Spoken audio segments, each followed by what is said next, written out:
Hi Franny, Cassandra. Told you I'd send you a video. Never done anything like this before. It feels kind of awkward, but I wish it was two-way. Soon enough, hopefully you'll come and visit Vancouver. I had such a great day today. I taught a triple for the first time. Got up at 4:30 in the morning when normally I'd be going to bed at 4:30 in the morning. And luckily enough, one of the girls I work with actually let me borrow her car, and so I was able to make it to class on time. And then I taught at 10 o'clock and at noon. So it's been a long day already, and I decided to finish my project. But where to begin? Accessibility, hey? So for this month, I tried a couple things at the very beginning. I tried to be silent for a day. That lasted about half a day. I found it really difficult to be silent in a environment where there's so much commotion. I even tried printing a name tag saying in silence, but people aren't so receptive to things like that in this community. So then I moved onwards and upwards and decided that with moving to Vancouver, the best thing for me would be to be accessible to my family and my friends and basically anyone who crossed paths with me, and in turn being accessible to myself, so finding balance. And I did this by, the first thing I did was I wrote about 8 letters to my friends and my family. The first week sat at Blends and wrote out some letters and then actually cards and sent them off, and the response to that was amazing. Everyone absolutely loved them. So it was really nice to touch people far away from me and let them know what was going on in my life, and I got a couple letters in return, so that was pretty cool too. And then also getting in touch with family from Regina that I haven't talked to in a really long time. And with everything that I did for someone else, I would do something for myself. So, for instance, if I spent half an hour on the phone, which was another part of my project that I did, I spoke to someone that I loved at least once a day. And it became kind of time-consuming, and sometimes a little kind of wore me down, because not everyone is as positive and has great things to say as one would hope. So afterwards I'd ground myself and either practice yoga or do something artistic. I've been trying to hula hoop a little bit more, and I've been painting a bit, although there's not a whole lot of room in my house right now. And yeah, so overall it's been an amazing, amazing project. I am going to carry it on actually throughout the rest of my life, hopefully, because I just feel really good being able to be accessible to people and be able to say yes and give back when some people have given things to me. Leah, a girl who actually did training with me here in Vancouver, she had a cyst in her ovary and she had to have it removed in, I think it was 14 millimeters or something of that size. Anyway, she had to give up a bunch of her classes, and so I'm still working at Cactus and teaching now about 7 times a week, which is amazing. I feel so blessed. But she has a bunch of 6 a.m. classes that needed to be taken, and so that's why I taught a triple today, because I took, I think, 3 or 4 off of her hands, and then 2 evening classes. So being able to give back to her and meet some amazing people in the studio. The morning classes are, well, class, I don't really have anything to compare it to, is amazing. We had 9 people and really strong practices of all of the students that were there. The breath was amazing, it's super inspirational, and there's been a couple times where I've just wanted to cry in class. I feel like I'm going to cry now, just talking about this.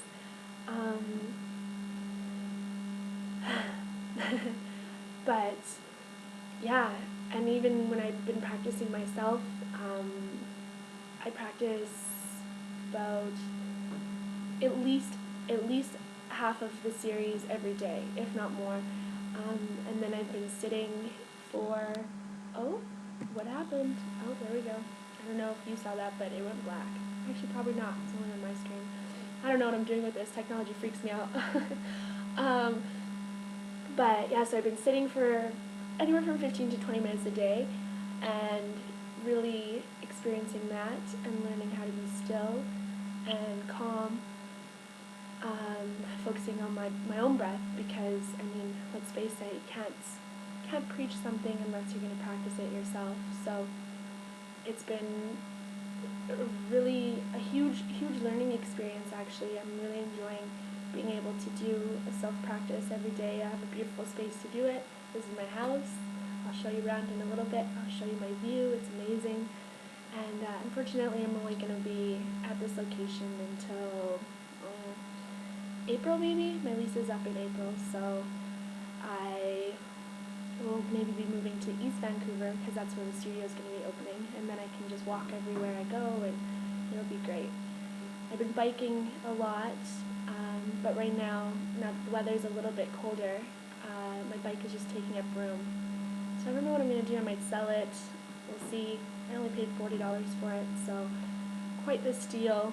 And I mean, storing it would cost me more, $60 for a storage unit in my apartment, which is just as much as a parking spot. Now I understand why people say living in Vancouver is so expensive, but I'll be done working at Cactus December 23rd. I made the choice that it's important for me to go home and see my family for Christmas, considering I don't know a lot of people here. And my last day will be the 23rd. That's kind of intense. I've been working in the service industry for so long. It's kind of a part of who I am. I love being social, and I love talking to people, meeting new people, and I guess the Moksha community is going to be that filler for it. A lot healthier of a filler, I must say. And so I'm putting in my 2 weeks December 9th and heading home for Christmas on the 23rd, I believe. Maybe, yes, 23rd.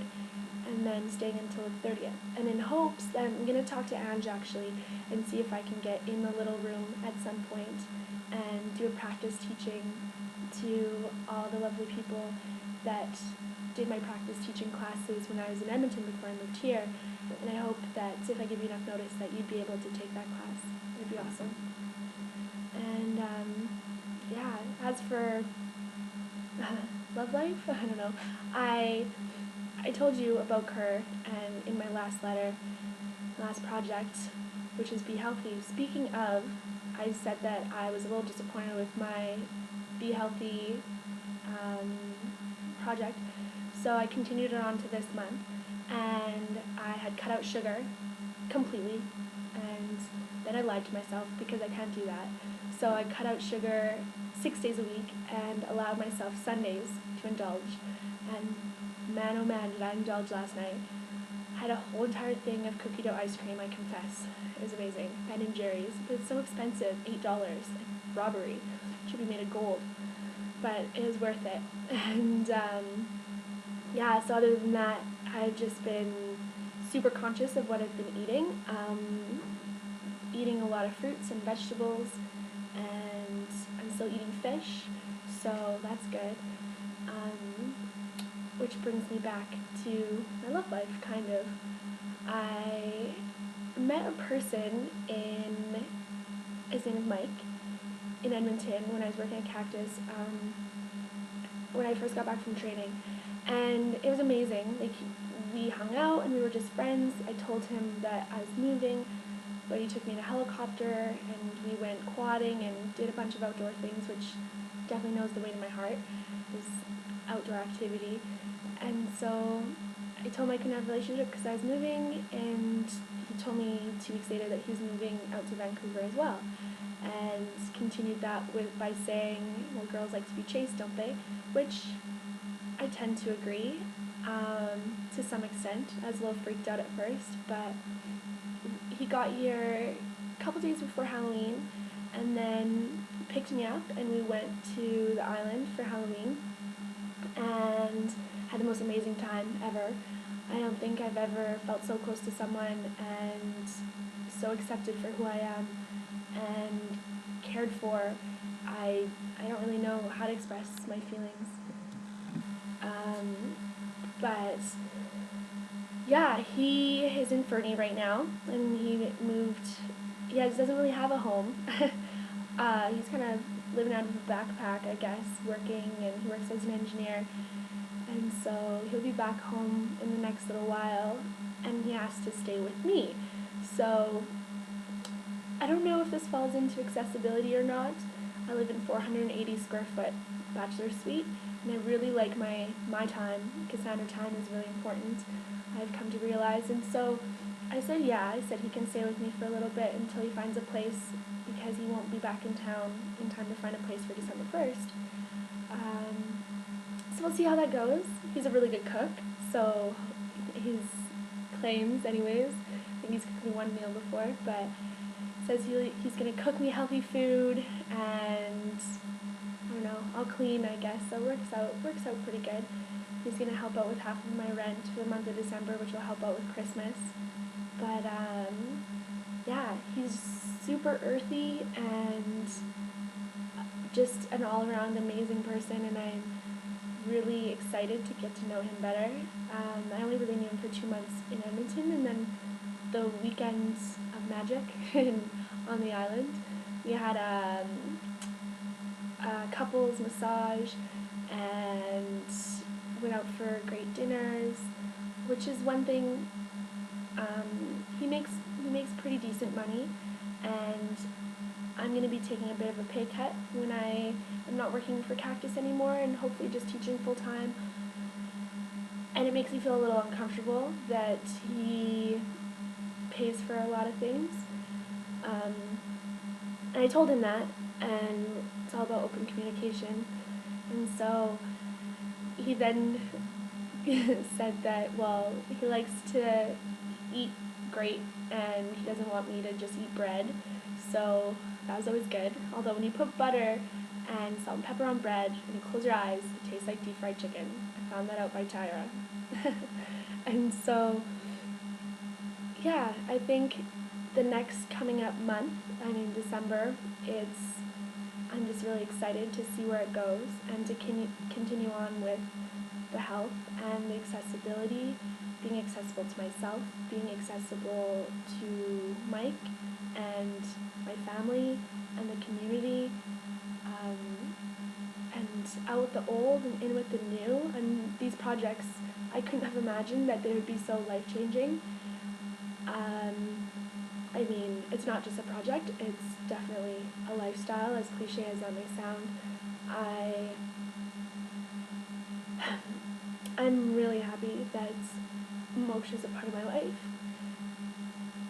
And I'm forever grateful for everything, for you, for the community, for Ted. Oh, by the way, funny story about Ted.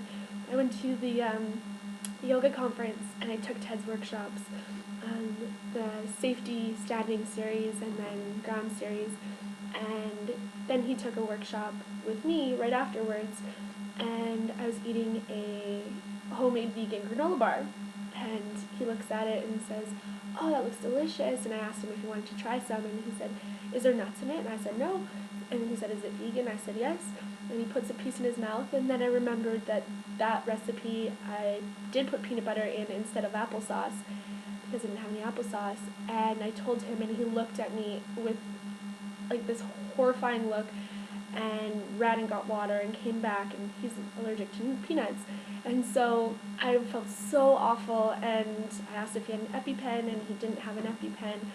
And then he just sat there for a while, and my heart was pounding, and I was almost in tears. And then a couple minutes later, he's like, "Nothing, no reaction, it's completely fine," which blew my mind. And I guess it's from eating vegan. He said a lot of his allergies have completely diminished. So, goes to say, eating healthy definitely has a lot of impact on our bodies, more than we even know. And Ted's still alive, because I'd feel awful if I killed Ted Grand. But I really look forward to meeting you, like actually in person, giving you a big hug, and I hope that you have a really, really wonderful week, and Edmonton. See you soon. Bye.